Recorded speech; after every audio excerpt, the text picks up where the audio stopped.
Alright, I'm Dan, just Double D car reviews right here. Double D. Dan, like I said before, we got Doug on the camera for this episode. Right here, we have a Jeep Cherokee. This is Doug's personal vehicle right now. And what we're gonna do pretty much is, we were sick of looking on YouTube, wondering, you know, we wanted to know certain thing about certain car interiors, and people just weren't covering them in the video, and like little stuff we wanted to know. So for this video, we're gonna do a front to back, thorough review of this Jeep Cherokee. And first we're gonna start under the hood.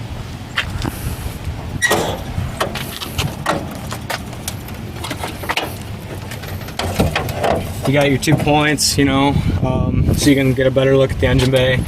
Right here we have a 4.0, it's just Jeep straight 6 motor. These are known to be pretty good motors. Personally, I don't like Jeeps. Doug loves Jeeps, so He's the Antichrist. he's had plenty of them. Pretty clean engine bay, you know. This one's from Oregon. So we'll let Doug just do a little run around of this video, and you know, again, we're gonna say it probably a couple times. You guys have any questions about anything in the video, just ask. We'll go over it. We'll maybe even make a separate video going over the stuff that we may have missed. Doug's got the hella lights. He actually got this Jeep in Oregon over the past summer, and we're in northern Michigan, so this is a pretty rare, nice Jeep up here because it's got commodity. minimum to 0 rust. Right here, he's got the fender flares on it. Bushwhacker flat style fender flares. We got 33-inch tires by 10.5. This is a 4.5-inch rough country lift. It's a short arm. Planning on upgrading to a long arm soon. And they're Federal Coragia tires. I actually like that tread pattern a lot for the smaller tires. Absolutely no rust. You know, they're pretty meaty. The lugs aren't super big, but they're not super small. This was originally a police vehicle in 1998.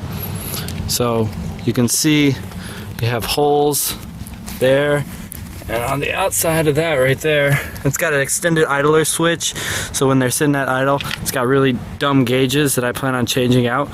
They only let you know when something has already gone wrong, so that's not any fun. Interior's pretty clean. Got a little rip from being a little high to get into, slipping out of it, but it's always the worst when you slip out. End up jabbing stuff you don't want to jab. Back seat in these Jeeps, not very big at all. Cherokees are known to be pretty small. Let me give you a hint though. If you lift these up and throw this down, got a little clip back here. Do that, pull them down. Hella room. You can lay your girl back there. You can do whatever you want to do. See that nozzle? That's what I use that for. I mean, what? Got some sinister gates. It's also got the roof rack on this Jeep. Got the fire extinguisher for when things get a little hot in the back. They're known for overheating, but usually you don't need a fire extinguisher. Usually what I do is I make sure you check the radiator, make sure it's not plugging, otherwise they will overheat and then you will blow a head gasket. And that's not fun either. Look, a death bat on the back.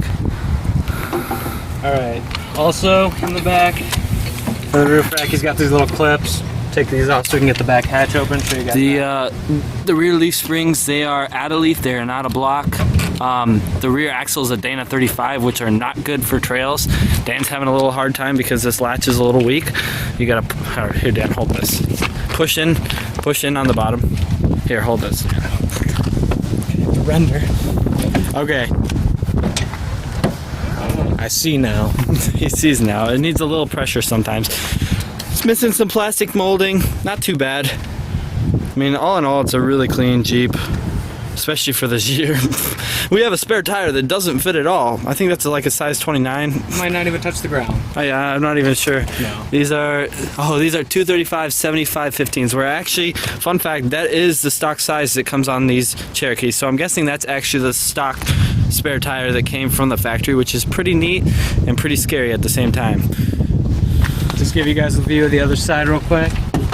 The back speakers, since this is a police interceptor, there are no back speakers in here. They're actually just sound deadening materials. There's no speaker bar at the top, which kind of sucks. You can put one in. It's not that hard. Maybe we'll do a video on how to do that. It's pretty easy.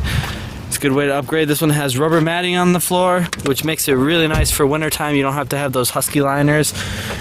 It's not as comfortable as carpet, but definitely gets the job done. You have aftermarket stereo. Of course, all these Jeeps have aftermarket stereos, which kind of suck.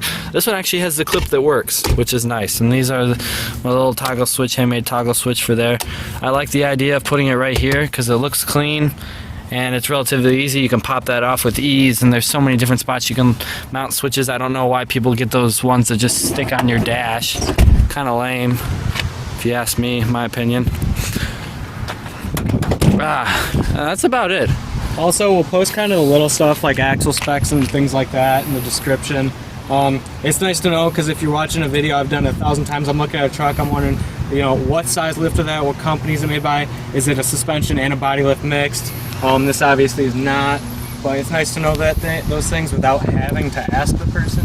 So we'll try and put as much information as we can in the description. And Dan, just for the size reference, how tall are you, and stand next to the Jeep? I'm very short at 5'8". 5'8". So this is, as you can see, it's about, you know, a little bit lower than chest height for the door handle.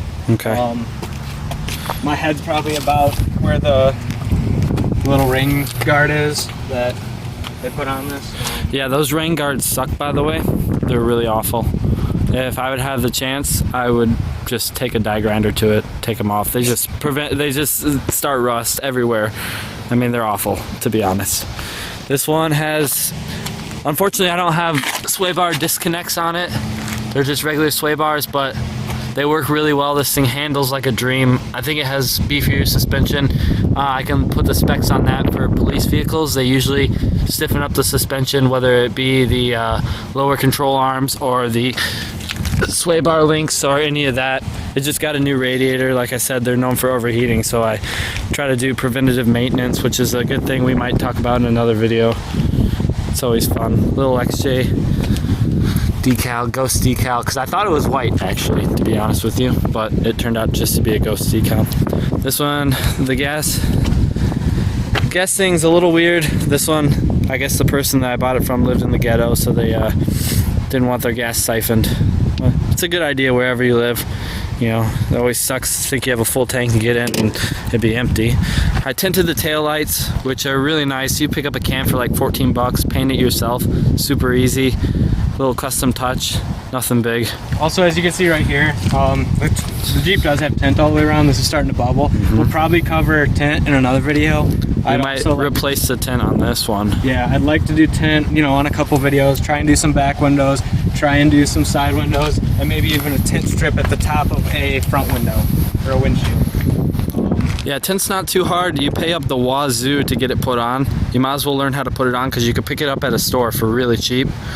So watch for another video where we possibly redo the tint on this or do a new one on Dan's new truck he's going to be getting soon, hopefully, if the brakes are okay.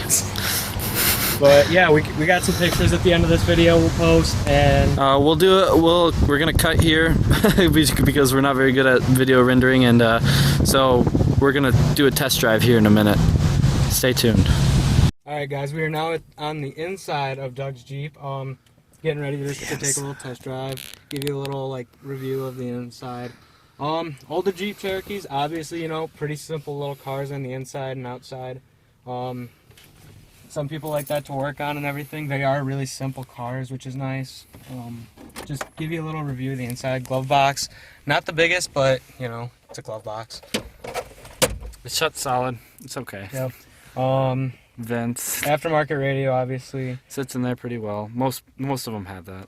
Okay, we got your control or your temperature control gauges here for the interior. Just AC, heat, all that stuff. There's just a control center in the middle, and then a heat on the outside and a blower speed on the other side.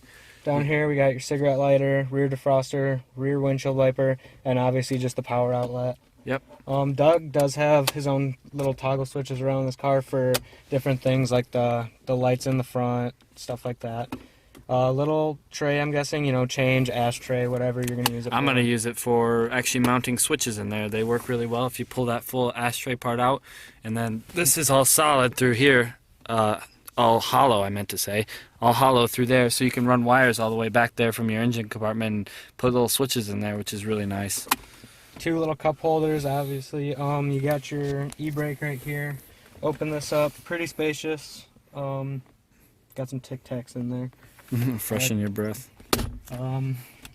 Next, just 4-wheel drive controls, 2 high, 4 high, neutral, 4 low.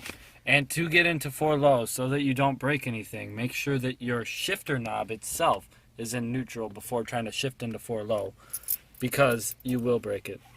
I've done that. Simple little key.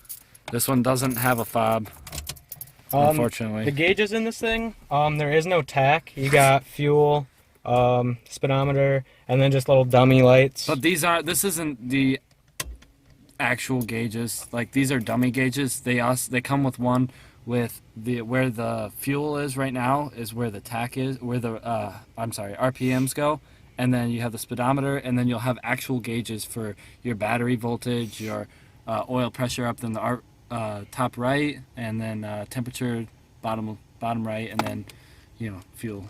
As you can see, everything lights up. Radio, all that stuff. We do have power mirrors, power windows, power door locks in this Jeep.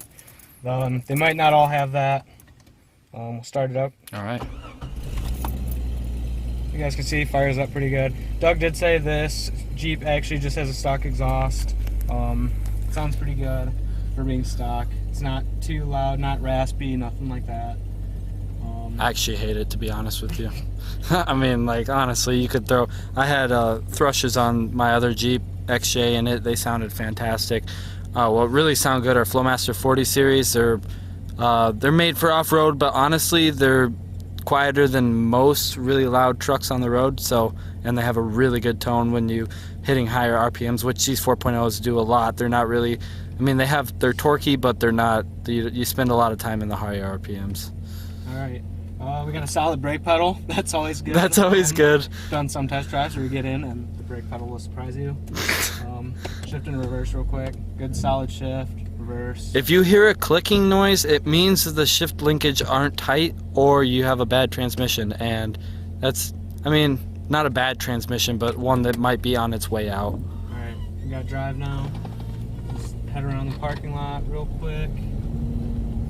This one steers pretty good, but watch for steering lag with the lifts on it, especially anything higher than a 3.5. The steering geometry is crazy, so you have to have things that adjust it, such as a drop pitman arm or a track bar with a drop bracket, or I mean, there's multiple things that can correct that.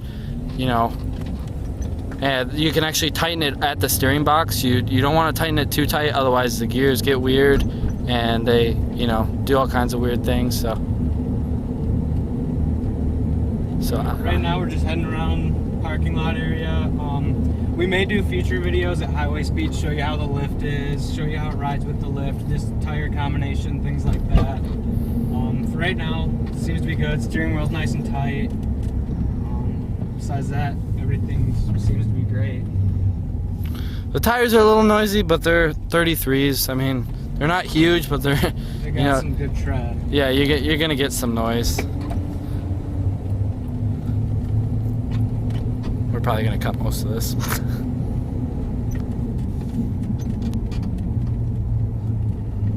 I think we're gonna take it off-road here soon. What off-road we have? Alright, there we go. We're going off-road. We're gonna go clip some grass. Clip some grass a little bit. Now we're off-road. Give you guys a little something. We'll go around this little roundabout. Oh man, we got a roundabout! This is northern Michigan, so we don't have many roundabouts. Oh man, we're going on the curb. Oh shit. Oh, we're off-road! Damn! As you guys can see, it handled that curb pretty good. Handled that curb pretty good. A lot better than this fucking Bronco over here. I mean, what? We'll cut that. Or maybe keep it. I don't know. 15 miles per hour, Dan. 15 miles per hour.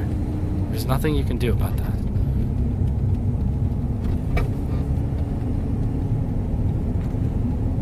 And also, about what do you average in this Jeep for your miles per gallon, Doug? Honestly, I drove it back from Oregon. I went to visit my dad in Seattle, and I got around 15, which is fan-frickin-tastic for this lift, at least. I mean, for most lifted Jeeps, that's actually pretty good. But just city driving, probably around 12. You can expect that. you know, with most of them, some even less, so not too bad. She's a good daily driver, honestly. I mean, anybody that's scared to buy a Jeep with a 4.5-inch lift or even a 6.5-inch lift with 33s or 35s as a daily driver, you know, you shouldn't have that much of a concern unless you're traveling over, you know, I would say over 30 miles a day to a job or something, because it's, I mean, it gets kind of monotonous, you know, having to, you know, it's not easy to drive, but it's not hard, just for putzing around and close jobs, and, you know, going, if you need to go on a long trip, it's not bad either. It's just, like I said, I drove it from Oregon, so. Yeah. Because, I mean, as we all know, Jeeps usually do not ride good, even stock. So, you know, once you lift something, you're changing the geometry of everything, and it gets rough. It's not going to be as rough as that little Toyota, or it's not going to be as nice as that Toyota Corolla over there. Or that dually. Or that dually. There's a dually there. We might review that sometime. Yeah, it's two-wheel drive. It's kind of lame, but yeah, not too bad. But until next time, guys, like we said, any questions, let us know. We are Double D. This is Double D Car Reviews. I'm Dan, he's Doug. That's right. Here we go. Have a great day. Have a great day.